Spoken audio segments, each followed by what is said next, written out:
se você faz seu comentário. A gente teve aí a leitura de três itens, né? 3 mensagens que eu reputei assim de bastante importância e fiquei pensando, poxa vida, mas é uma carga muito grande de informações para a gente conversar aqui, né? Porque cada uma delas daria para dissertar, daria para desenvolver e aprofundar muito, muito. Então a gente tem essa história da melancolia aí, que tem uma série de desdobramentos, depois tem essa coisa da autoflagelação, do autoprazer, né? E aí a gente vê essa questão aí desses nossos irmãos aí e de nós mesmos que vivemos aí verdadeiros dramas e não sabemos como que vamos melhorar, não é? Mas o João lembrou uma coisa interessante, porque se a gente for procurar no Livro dos Espíritos, a gente vai achar as 4 etapas que nós temos para resgatar uma dívida. A primeira delas é o arrependimento, né? Só que não é um arrependimento assim que a gente faz da boca para fora, porque a gente faz isso toda hora, né? De arrependimento, né? Toda hora da boca para fora a gente fala que está arrependido, né? Mas é um arrependimento que é profundo, é do ser, é uma coisa muito pessoal, com ele, o Criador. Então é uma coisa séria, né? Se passar pelo arrependimento, a gente vai passar depois pela expiação, que é sentir na pele o que fez o outro sentir. Aí a expiação é um momento difícil, porque quando a gente está por cima do negócio, a gente nem imagina que a gente poderia estar por baixo, como que a gente se comportaria estando por baixo, né? Então uma pessoa aponta uma arma para você, ela não consegue imaginar a sensação que você tem, o medo que você tem, o trauma que você vai criar, o problema que você vai ter para dissolver ao longo de muito tempo. E aí depois ela passa por aquilo, aí ela vai sentir na pele, não é? Como que é viver esse drama, viver essa dificuldade, esse problema. Aí conseguimos passar pela expiação, vamos para a terceira etapa, que é a prova. A terceira etapa é a prova. E o que é a prova? A gente está diante da mesma situação, do mesmo fato, e ao invés da gente recuar e passar por ela, não, a gente entra nela e faz errado de novo. Aí a gente volta de novo lá para o primeiro item, né, para a primeira etapa, para poder recomeçar. Mas se a gente passar pela prova, aí vem a quarta e última etapa, que é a reparação do dano. Quando a gente vai lá nos nossos irmãos reeducandos, alguns deles têm a ideia imprecisa de acreditar de que lá na prisão eles estão resgatando dívidas, né, com a sociedade, por assim dizer, né? Quando na verdade a gente sabe que não, porque não houve ainda a reparação do dano. Aliás, isso é uma discussão que existe, e eu não sei por que ela não prospera, essa questão, porque eu vejo que existem tantas coisas que vão em favor dos direitos humanos, das pessoas, de compreensão dessas pessoas, de entender que as pessoas tiveram poucas oportunidades, que acabaram entrando para o mundo do crime por alguma razão. Eu vejo que existe um trabalho muito grande nesse sentido, nessa direção. Mas a gente quase não vê nada com relação à reparação do dano, porque a gente foca no algoz e esquece da vítima. E às vezes a vítima deixou uma família, deixou filhos, deixou mulher, esposa grávida. Às vezes aconteceu um problema de patrimônio que a pessoa ficou lá totalmente por anos e anos sofrendo para recompor aquilo, né? Não é só a vida que atrapalha, mas às vezes a pessoa tira um patrimônio que a pessoa fica anos atrapalhada com aquilo, não sabe como recompor aquilo, como recriar aquilo.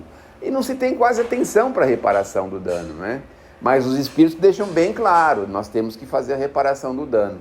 Nós até lembramos lá uma figura da penitenciária, quando o Chico esteve lá, de um senhor que tinha tirado a vida de muitas pessoas. E o Chico dizia que a lei de Deus é a lei de amor, obviamente.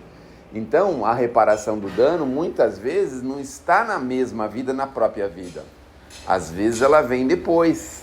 E aí, quando a gente chega aqui e vai reparar o dano, a gente vai pensar assim, mas que vida dura a minha, trabalho, não consigo nada, não tenho nada. Ou então um pai de família que trabalha de sol a sol e os recursos em casa sempre faltando, as crianças sempre com necessidade, a família sempre com necessidade, né?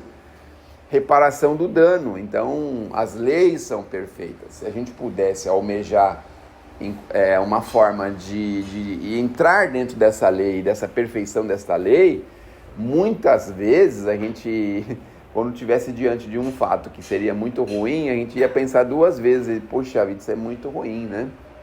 Então, vou dar um exemplo, né? Também tem a tal polêmica das armas, né? As pessoas falam ter arma, não ter arma, aí tem alguns governos que querem arma, outros não querem, enfim.